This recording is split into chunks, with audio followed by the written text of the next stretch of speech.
For most of us, the words, "it's a girl," are cause for enormous joy, happiness, and celebration. But in many countries, the words, "it's a girl," are some of the deadliest words on earth. According to one UN estimate, up to 200 million women are missing in the world today due to gendercide, the selective abortion, abandonment, or deadly neglect of baby girls just because they are female. Shot on location in India and China, the documentary It's a Girl, directed by Evan Gray Davis, reveals this issue. It asks why this is happening and why so little is being done to save girls and women. Today, India and China eliminate more girls than the number of girls born in America every year. Why are Indian households secretly and brutally eliminating daughters from their family system? 幸运多数是女婴，因为他们一般情况下就是有超生的。But what this is an entire system, a social machinery that says we don't want females. But the real problem started after I became pregnant. They started asking me for a sex determination. They wanted to know if the children are girls or boys. They started torturing me to get an abortion done. What should I do to save my daughters?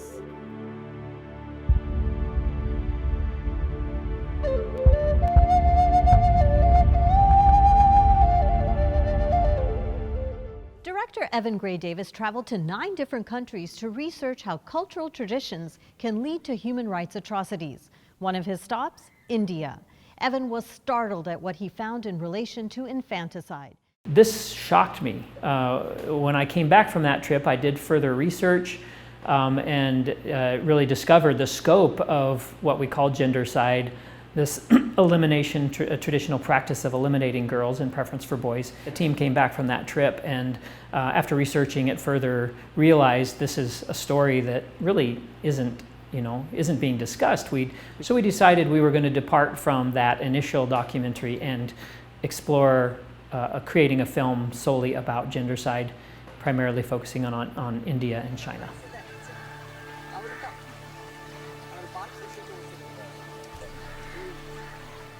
அப்படி சொல்றாங்க பெண்ணால எது வேணாலும் செய்யறாங்க முயற்சி எடுத்து எப்படி Sadly, this woman's story is not unique. In many nations, particularly India and China, the 3 most dangerous words heard at the birth of a child are, "It's a girl." I think what strikes a lot of people about that story is how she's kind of smiling and laughing. If you hear her backstory, she was doing really well in school.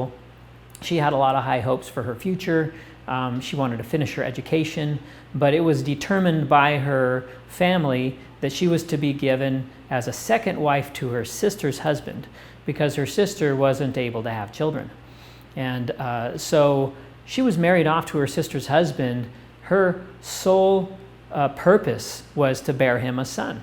Again, the social stigma to having all these girls and the cost of having girls in India because of the need to provide dowry for each girl as they marry, or the challenges in even marrying off that many girls, led her to make that choice. Why are some of the Indian households secretly and brutally eliminating daughters from their family system? Are Indians hating women? They like daughter-in-laws, but they don't like daughters. This is also a system of patriarchy, so the family property, family tradition, family responsibilities are to be shared by and carried forward by the son, whereas the daughter, after getting married, gets nearly disconnected with her parental family, except in times of emergency. So a grown-up daughter is literally no good so far as family wealth system is concerned, family's requirements are concerned, family's challenges are concerned. And this makes Indian people have son preference and daughter avoidance. The shameful persistence of the dowry in India, cars, money, jewelry, these are the costs to many women's families to marry them.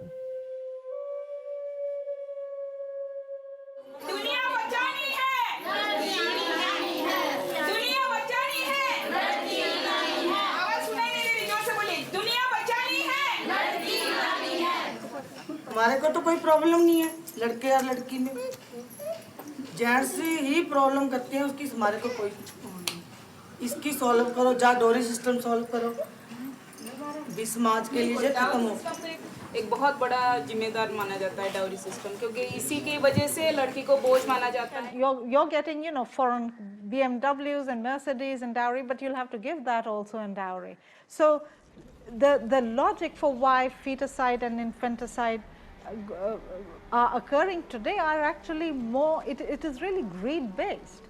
It is not based on economic necessity. It is greed based. It's every son is one way of getting money in, and every daughter less is less outflow of money from within a family. Evan comes across another heart-wrenching story. Latika. She was a young, beautiful woman who became a victim of gendercide. We were introduced to Latika's parents as we were exploring stories that would convey many of the challenges that families in India face surrounding gendercide.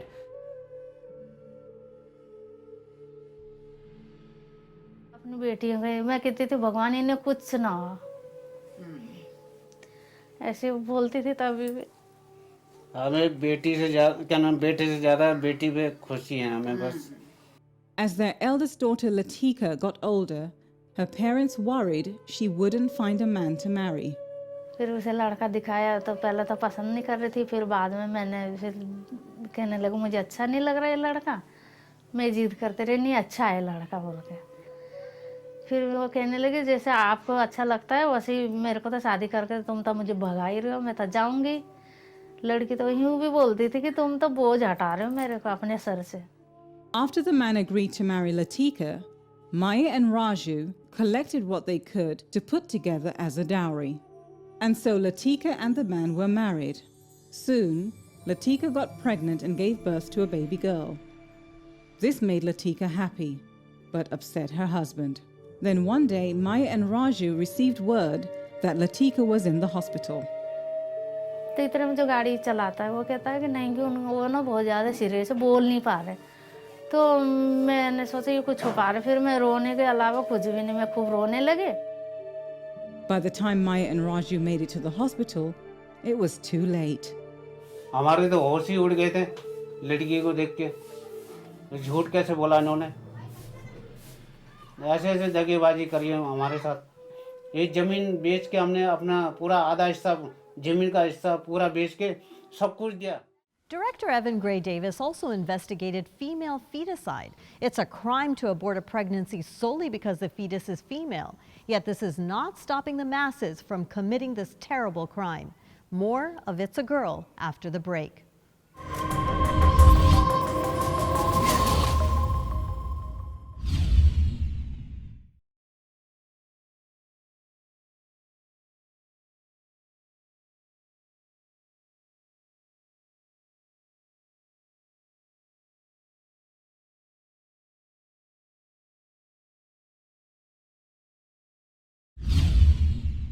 Every 12 seconds, a baby girl is aborted in India. Evan featured the story of Mithu, a brave woman who fights infanticide. Mithu is a doctor in India who we had heard about through some national stories. She had received national attention about her case because she was the first woman in India to file suit against her husband's family for breaking the law that basically prohibits sex selective testing and sex selective abortion.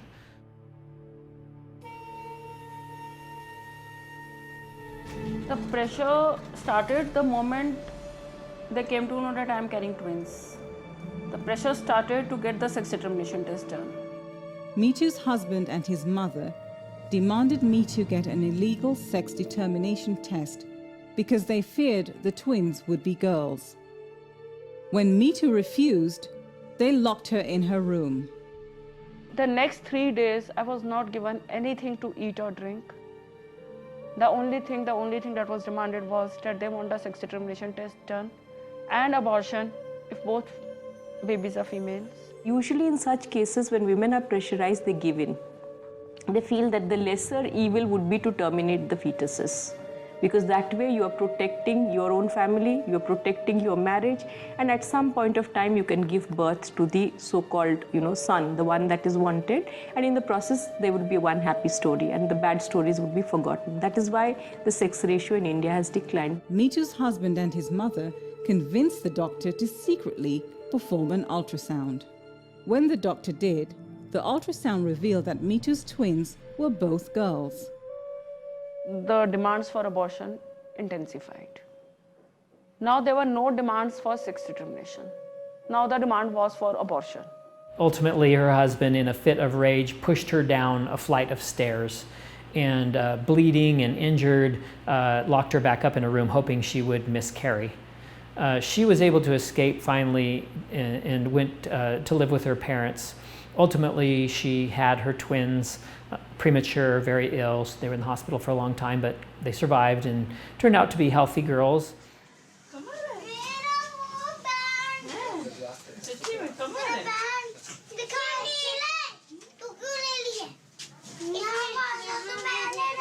My husband told me that he wants a mutual divorce. He hates me and he doesn't want to live with me. He wants to remarry because he wants to have sons, which I have not given him. He has not got anything by marrying me. He has not got dowry. He has not got sons. So according to him, I was a useless wife. He wanted to throw me out. Then I think she changed from being a victim to a survivor. I think there was a change in her personality at that stage. And that is not at all common. We have seen a lot of women who probably break the silence, but then they go back. There is some kind of a compensation by the family, or they have been frightened to go back, or they feel that it's better not to go out in the public and do this, so they get back with their families. On 9th of May, I filed a complaint to the PNDT department, which bans sex determination. They didn't take any action on it.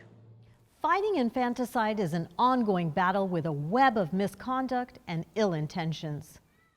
There's a law in India prohibiting sex-selective testing and sex-selective abortion. And under this law, Mithu decided to press charges against her husband and her mother-in-law for the breach of this law. And she opened up a case against them, began getting national attention for her case. And when we interviewed her, her case had been going on for a few years, and she had had no justice in the courts. The courts are really set up to favor the man and the cultural, norms there, and it's very difficult to convict based on these laws. Altogether it's a connivance between the family and status of a very disempowered woman. She can't really say anything, and connivance is between the family, doctor, and the technology people that is coming together to take away the right to life from the girl children. For the doctors, the more unethical they are, the greater their income, because there's virtually total impunity to the crimes they commit. No risk of being caught, but enormous profits. You will hardly hear of any cases where it has been enforced in any state, and there is absolutely no accountability from the top to the bottom. Find out where Mithu stands today in her fight against infanticide.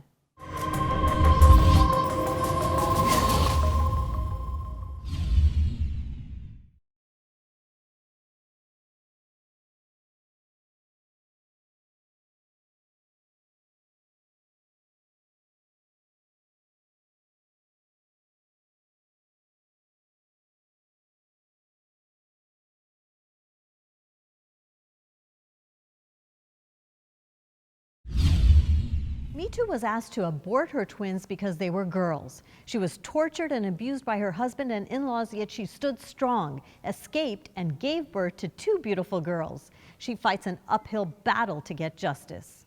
Even to this day, Mithu has had no satisfaction in court in her case. She continues to fight her case at great financial strain to her family. There's been threats against her life, threats of kidnapping her daughters.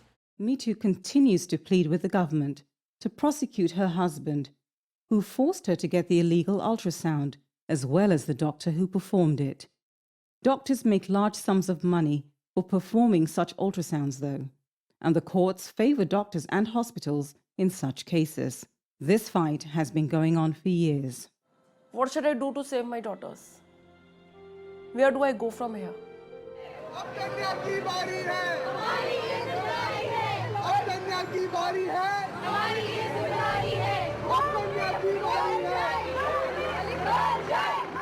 But the reason I am rushing to the courts is that if all this can happen with an educated woman like me, what is the guarantee my future generations, my daughters will not face the same harassment when they grow up? It is 16 years since the act was passed and I am the first complainant and I am being harassed. I have been writing to the Prime Minister, to the President, to the Health Minister, I have been visiting their offices, but nothing has come out of it. Will any other Mithu come forward? One thing is certain. Mithu has created a movement and has become a role model for those fighting infanticide. She's mobilized a lot of people on the issue on her own. She runs her own blogs. She tells her stories. It is very difficult to break out of the mold and tell your own stories. She keeps people updated on her own cases. She's fighting a battle on her own with her own resources.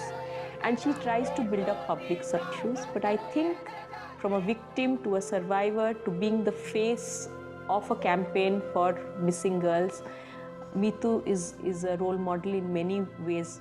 I'm yet to see a mother who reveals so much and is so happy about just seeing her daughters grow. I think in that way she's an example.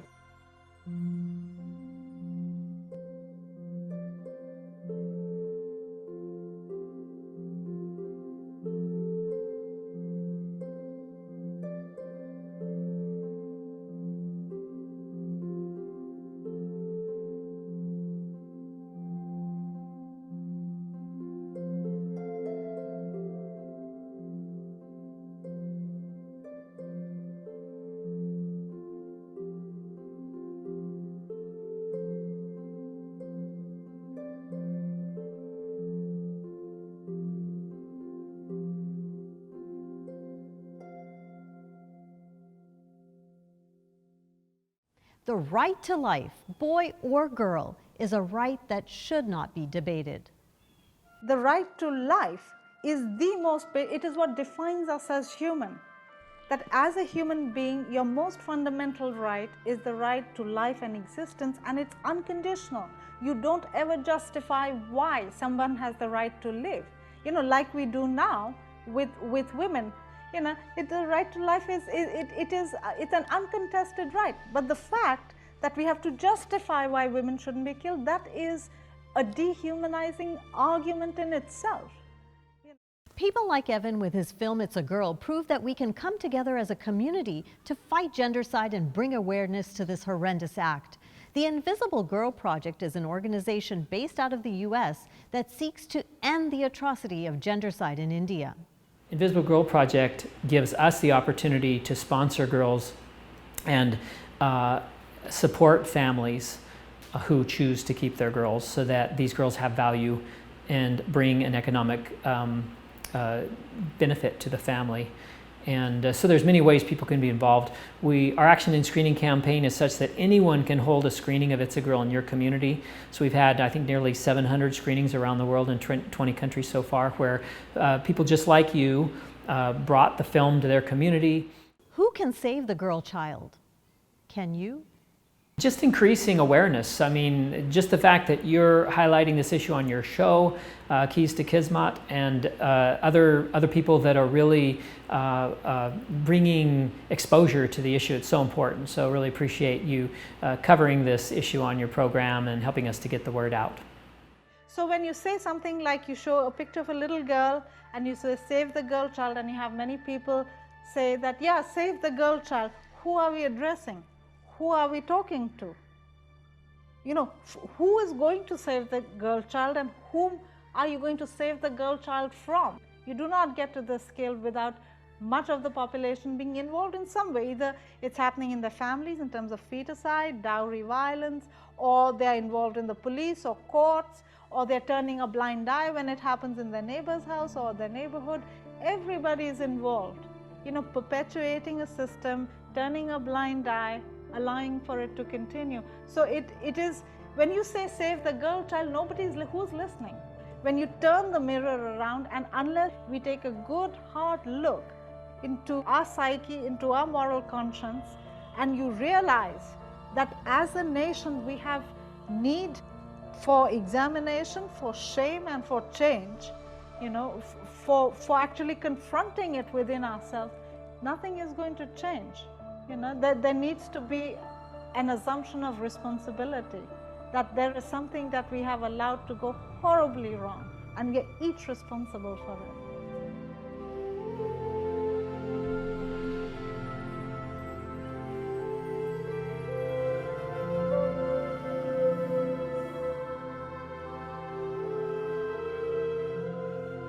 Though the number of missing girls is startling, the problem doesn't end there. Gendercide leaves the world with millions of fewer women. The effects of this include trafficking, child brides, and domestic violence. The greatest need is for a change in economic and cultural structures which fail to recognize the value of women. We must engage with grassroots health workers, media, and women's groups to prevent the abortion of girls and to protect the life and dignity of our daughters. Let's also think about what we say, what we hear, and what messages we're sending to the future generation about the value of girls. I believe change starts at home.